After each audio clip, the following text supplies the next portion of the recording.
Rodó el balón mundialista, se jugó el primero de 64 partidos que conforman esta Copa del Mundo histórica, inédita desde el Medio Oriente, y así arranca nuestra transmisión de lo que nos dejó este partido que gana Ecuador 2-0 a Qatar, un Ecuador que se viste así como que de aguafiestas ante una débil selección de Qatar, que se le notó la inexperiencia, los nervios de primerizos, y que se fueron arreglando pese a pasaban los minutos, pero que en ese primer tiempo fue todo Ecuador, y los 2 goles lo marca Ener Valencia. Pudieron haber sido 3, pero el VAR anula el primero. Fernando Palomo me acompaña para este... Y los fuegos artificiales que están maravillosos. Todos los días a esta hora hay fuegos artificiales, sí, y se igual Joaquín. Tampoco saben de fútbol que su equipo perdió, igual prenden cohetes. Claro, es que tiene que seguir la fiesta. Me imagino, Fer, que ya después de revisar y entender, logramos comprender la anulación de ese primer gol, pero hubo controversia desde el principio. Costó llegar ahí, y costó entender también por qué lo estaban anulando, porque no había en ningún momento una imagen clara. Tardó bastante la realización también para mostrarnos por qué es que habían señalado correctamente, habrá que decirlo, el fuera de juego, pero todo esto suma a la controversia. Primero, uno de los grandes peligros del internet, y a esto lo habló Gustavo Alfaro el día de ayer, cómo se le faltó el respeto a la selección ecuatoriana, muchos cayendo, picando en el anzuelo de un presuntamente influencer, aparentemente periodista saudí, que publicó que a los ecuatorianos les habían comprado, que les habían pagado millones para perder el partido contra Qatar. Acá se vio que el fútbol prevaleció, que prevaleció lo deportivo, que la pelota no se mancha, que no hay lugar para la estupidez como regularmente suele suceder cuando se esparcen este tipo de noticias en el internet, y que Ecuador fue muchísimo mejor incluso que el 2-0. Sí. El resultado para mí se queda corto. Ecuador luego administra el resultado y en la segunda parte, pero desde el susto del primer tiempo Qatar no despertó, y nos dimos cuenta también que en el arquero, que en el chef, tenían un peligro más, que estaban durmiendo con el enemigo en ese momento. Estaban extremadamente nerviosos los cataríes. Ya quiero hablar de la selección de Félix Sánchez, pero me quiero concentrar en lo de Ecuador y lo de Ener Valencia, porque para él era tan importante poder tener un buen primer partido, que haya sido el protagonista, el autor de los 2 goles. De los 3. De los 3, sí. Bueno, pero vamos a concentrarnos en los oficiales, en los que valieron. El primero de penal, el segundo un cabezazo. Ener Valencia es muy querido en México porque allí jugó con los Tigres y allí ganó 2 veces un título de la Liga MX, y que tiene 33 años y 16 días, y que esta experiencia de Valencia se vio porque fue figura, y un 2-0 que encoge la piedad sospechosa del VAR por ese gol, pero que al final se hizo justicia, porque el pie de Michael Estrada estaba ahí, un pie adelantado, el penúltimo defensor apenas de Qatar, y allí está la acción en donde anulan, bien anulado ese gol. Pero bueno, esto fue un gran resultado para Ecuador. Gustavo Alfaro juega con ese 4-4-2, y yo me imagino que esta va a ser la tónica de Ecuador, que importantísimo triunfo, pero porque también empieza exageradamente ambicioso este partido. Ahí vemos las ganas que tiene la tricolora. Es un equipo que verdaderamente, si bien en los últimos partidos arrastraban apenas un gol en los últimos 6 partidos, había dejado muy buenas sensaciones. Yo le vi los últimos 2 encuentros de la fase de los partidos amistosos en el mes de septiembre, y es un equipo propositivo que entiende bien los momentos de los partidos, que cuando le atacan se ordena, cuando ataca ordenado también. Alfaro fue muy inteligente y les llamó la atención en algún momento de la primera parte, aun y cuando Qatar no ofrecía o no era un oponente que ofreciera peligros cuando tenía la pelota, porque levantaba mucho el balón. Era un equipo bastante nervioso, extremadamente inseguro, creo que desconfiado también, incluso desde su arquero para arriba. Notaba que subían los 2 laterales, que Estupiñán y Preciado se adelantaban a la misma altura al mismo tiempo, y esto pues permitía que se abriera demasiado, o habría permitido que de ser atacados se abriera demasiado la defensa, que les dejara muchos espacios.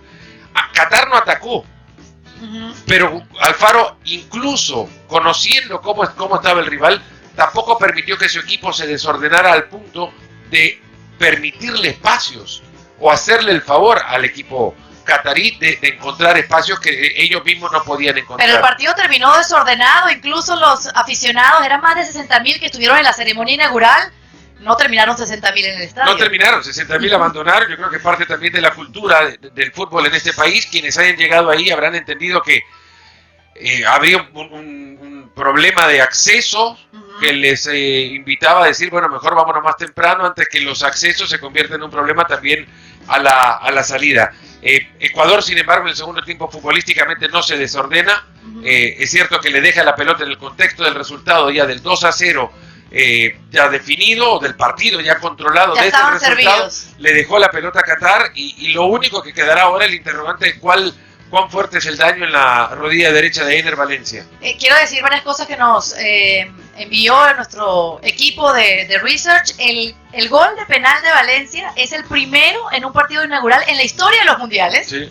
Eso por allí. Otro es que Ecuador es el equipo más joven de Sudamérica que clasificó a esta Copa del Mundo y uno de los más jóvenes aquí en Qatar. El promedio de edad del 11 era de 26 años. Imagínate, o sea, por eso Ener Valencia ahí, el más grande de todos, impone su prestigio y su experiencia. Es el máximo anotador de este Ecuador en este camino mundialista. 5 goles ya. 5 goles en total. Y un Ecuador que busca emular o mejorar ese mejor resultado que tuvo en 2006 cuando avanzó a la ronda de los 16 mejores. Y si los cruces se dan como se dan, puede terminar otra vez contra Inglaterra en octavos de final, así como en el 2006. Qué memoria, Fer. Por eso te tenemos aquí en cada uno de nuestros enlaces en vivo para nuestra gente, nuestro público en YouTube, más de 2 millones de suscriptores. En un partido que ahorita quiero hablar de Qatar, porque Qatar tenía muchos meses concentrado y esperando esta Copa del Mundo. Es decir, sabíamos que lo estamos viendo esta selección por primera vez en la historia en un mundial y que la experiencia se paga y que son primerizos, pero ¿no esperabas a una mejor Qatar? Mucho más. Esperaba mucho más de la selección catarí, de verdad Jugaron como principiantes, es que literalmente. Lo son, sí, es un equipo debutante para Qatar, no hay que olvidar, es el primer partido en una Copa del Mundo, por pequeño que sea el país, independientemente de la cantidad de habitantes que lo ocupan, esta selección comanda muchísimo de la esperanza catarí de mostrarse al mundo. Han sido equipo competitivo, estamos hablando del campeón de Asia en el 2019.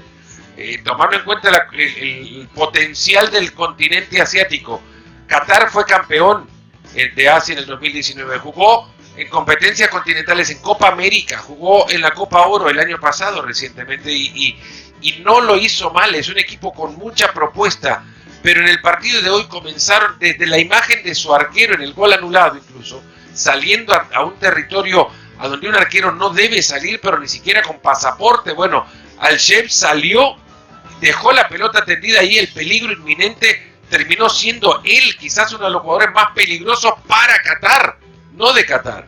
Y esto creo que es el reflejo de la tensión, de los nervios, de la emoción, que no regularmente suele reflejarse de manera positiva, pero la emoción que provoca jugar un primer partido de Copa del Mundo ante tu público. Recordemos que este partido era mañana. Sí. Y se adelantó para que existiera un partido inaugural. A mí me encanta eso. El partido inaugural de la Copa del Mundo, el primer partido habría sido Países Bajos-Senegal, mañana. No. Y lo adelantaron hace 2 meses. A mí me parece un acierto, porque se dedica... O sea, todos tenemos nervios el primer día. Así podemos disfrutar de un primer partido que viene después de una ceremonia inaugural, que generalmente uno no espera la gran cosa de las ceremonias inaugurales el campeonato del mundo no. A mí me sobra. Por eso, sí. A mí me sobra. Pero esta no sobró, me gustó. Sí, estuvo linda. No se extrañó la ausencia o el rechazo de Dua Lipa, de Shakira, de Rod Stewart. Obviamente, a mí sí. Un espectáculo de esa magnitud siempre es bienvenido. Pero digamos, todos los elementos que tuvo esta ceremonia, en el Al Bayt, ahí más de 60.000 aficionados, ver a Morgan Freeman dar esos discursos, esas palabras inspiradoras de que el deporte lo une todo. A mí se me erizó la piel, Feri, ¿a ti? A mí es un, creo, personaje idóneo para un mensaje así, muy parecido a lo que dijo Nelson Mandela 22 años atrás en Mónaco para una gala de los premios Laureus, cuando dijo que el deporte tiene la capacidad de mover a las personas. Y hoy Morgan Freeman, quien interpretó a Nelson Mandela en Invictus, nos transportó, era como verlo a él. Una voz divina. Total. Yo quisiera que Morgan Freeman narrara mi vida, eso decía una camisa...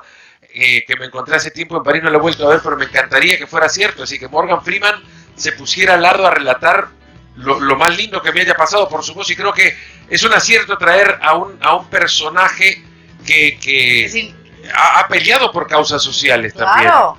Y que se encuentre acá y que nos deje ese mensaje